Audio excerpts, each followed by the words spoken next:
ہندوستان کے مسلمانوں کو یہی پیغام اس وقت میں یہ آیت دے رہی ہے کہ جو بھی حکومتیں آئیں اور جو پروگرام بنائیں، ہمیں نہ تو خوف زدہ ہونے کی ضرورت ہے اور نہ ہمیں لالچ میں آنے کی ضرورت ہے۔ ہمیں اپنے ایمان پر، اللہ رب العزت کے ساتھ جو ہمارا تعلق ہے اس پر ہمیں مکمل یقین و اعتماد ہونا چاہیے۔ اور صرف یہی نہیں کہ ہم ایمان پر جمے رہیں، ہم اپنے اطراف میں بھی دیکھیں، چھوٹے چھوٹے دیہاتوں میں جو مسلمان ہیں جہاں ابھی تک تعلیم کا صحیح نظام نہیں ہے، وہاں ہم آدمی بھیجے دیکھیں کہ ان کے ایمان کا کیا حال ہے۔ یہ ایمان کے لٹیرے، ایمان پر ڈاکہ ڈالنے والی جماعتیں جو ابھر رہی ہے، تھوڑی سی طاقت ان کو مل گئی ہے، اس پر یہ آپے سے باہر ہو رہے ہیں، لیکن ہم تو مسلمان ہیں، ہم مسلمان ہیں، اور مسلمان تو نماز میں ہر رکعت میں اللہ کے سامنے کھڑے ہو کر کہہ رہا ہے ایاک نعبد و ایاک نستعین، اے اللہ ہم آپ ہی کی عبادت کرتے ہیں اور آپ ہی سے مدد مانگتے ہیں۔ ہر رکعت میں یہ ہم سے کہلوایا جا رہا ہے تاکہ مسلمان راستے سے ذرا بھی ادھر ادھر نہ ہو جائے،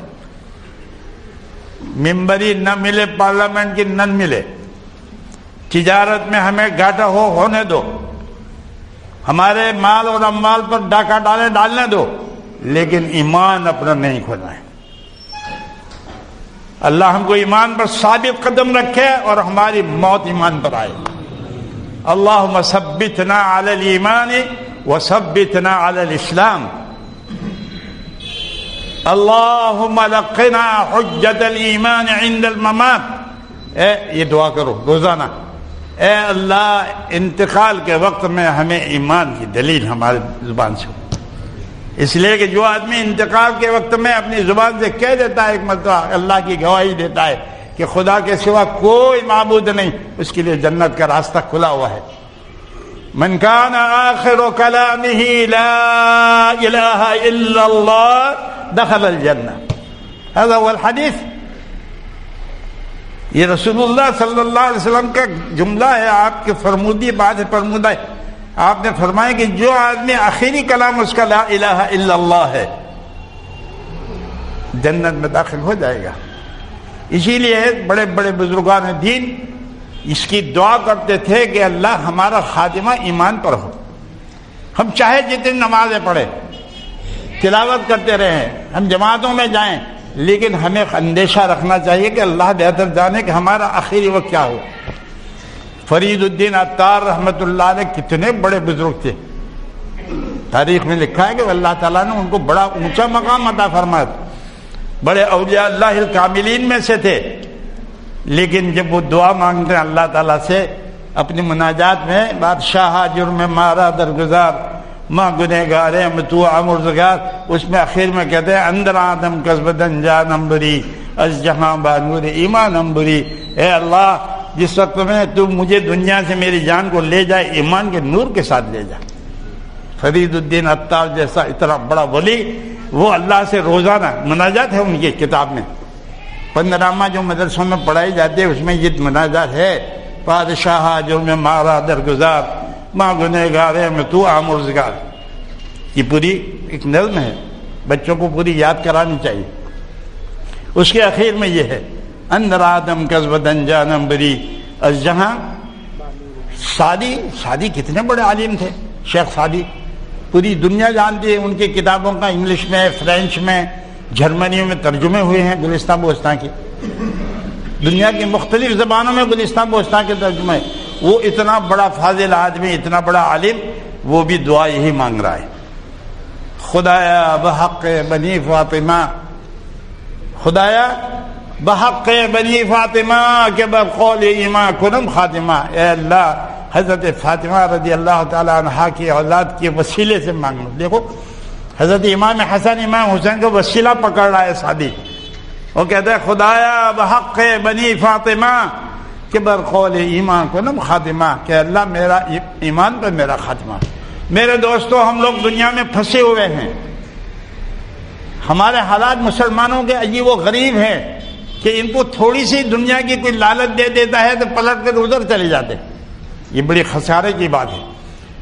خدا کے واسطے اپنے دل میں عزم کرو کہ ہم ایمان کا سودا کسی وقت بھی نہیں کریں گے. ہم اللہ کے ساتھ جو ہم نے اقرار کر رکھا ہے کہ اللہ ہمارا معبود ہے، اس اقرار پر ہم ڈٹے رہیں گے، جمے رہیں گے. دنیا تو ہے، آج ہے کل نہیں ہے، اور دنیا میں ایسے انقلاب آتے ہی رہتے ہیں. مسلمان ایسا خوفزدہ نہیں ہوا کرتا. جو کچھ بیانات روزانہ چھپتے رہیں، چھپنے دو. طاقت تو اصل اللہ تعالیٰ کے ہاتھ میں ہے. فیصلے اس سرزمین پر جو کچھ ہوتے ہیں وہ آسمانوں پر ہوتے ہیں میرے بھائیوں. آسمان کے فیصلے اپنے حق میں کرنے کے لیے اللہ تعالیٰ سے ربط پیدا کرو. قرآن کریم نے ہم کو یہی باتیں سمجھائی ہیں. صاف صاف آیتیں، صاف صاف. چوتھے پارے میں اللہ تعالیٰ فرمائے لَتُبْلَوُنَّ، کیا فرما رہے ہیں؟ لَتُبْلَوُنَّ فِي أَنفُسِكُمْ وَفِي أَمْوَالِكُمْ وَأَنفُسِكُمْ وَلَتَسْمَعُنَّ مِنَ الَّذِينَ أُوتُوا الْكِتَابَ مِنْ قَبْلِكُمْ وَالَّذِينَ أَشْرَكُوا أَذًى كَثِيرًا. اللہ اکبر. 1400 سال پہلے یہ نقشہ ہم کو بتا دیا کہ تمہاری آزمائش اس سرزمین پر کی جائے گی، تمہارے مالوں میں بھی اور تمہاری جانوں میں بھی. تمہارے آدمیوں کو بھی مار ڈالیں گے اور تمہاری دکانیں بھی لوٹیں گے. یہ اللہ تعالیٰ کہہ رہے. آزمائش ہوئے گی کاہے میں؟ فی اموالکم وانفسکم. اور اتنا ہی نہیں، ولتسمعن، اور تم سنو گے جن لوگوں نے تم سے پہلے اللہ کی کتاب پر ایمان لائے تھے. والذین اوتوا الکتاب من قبلکم. ابن کثیر فرما رہے ہیں کہ اس آیت کے ذیل میں جو والذین اوتوا الکتاب من قبلکم میں مراد الیہود والنصارى. ابن کثیر فرما رہے ہیں کہ المراد به الیہود والنصارى والذین اشرکوا.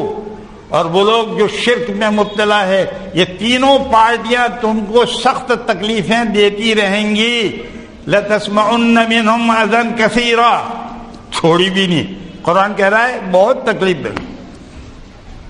فَإِن تَصْبِرُوا وَتَتَّقُوا إِنَّ ذَلِكَ مِنْ عَزْمِ الْأُمُورِ.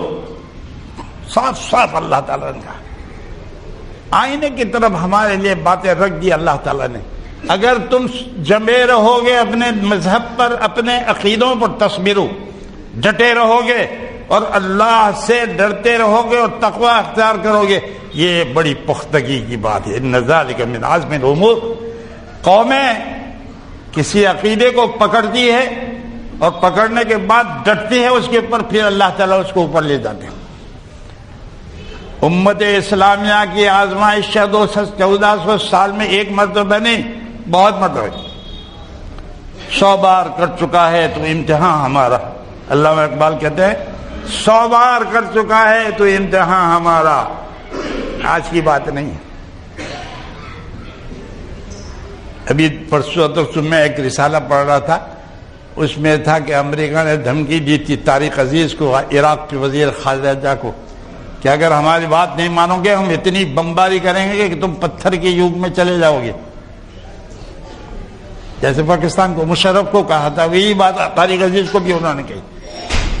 تو یہ تو دنیا کا دادا بنا ہوا ہے نا، یہ تو گھبرا گیا اپنا پڑوسی ملک والا. اس کے تو پیر ڈھیلے ہو گئے اس فون آنے سے. لیکن طارق عزیز نے آنکھوں میں آنکھیں ڈال کر یہ پوچھا کہ مسٹر آپ کے ملک کی تاریخ کتنے سال پرانی ہے؟ طارق عزیز نے یہ سوال کیا. اس نے کہا کہ 100-200 سال. امریکہ کی تاریخ اس سے کہاں پہ تھی؟ تو بہت بعد میں پتہ چلا. اچھا 200 سال کی آپ کی تاریخ؟ ہماری تاریخ کئی ہزاروں سال کی ہے.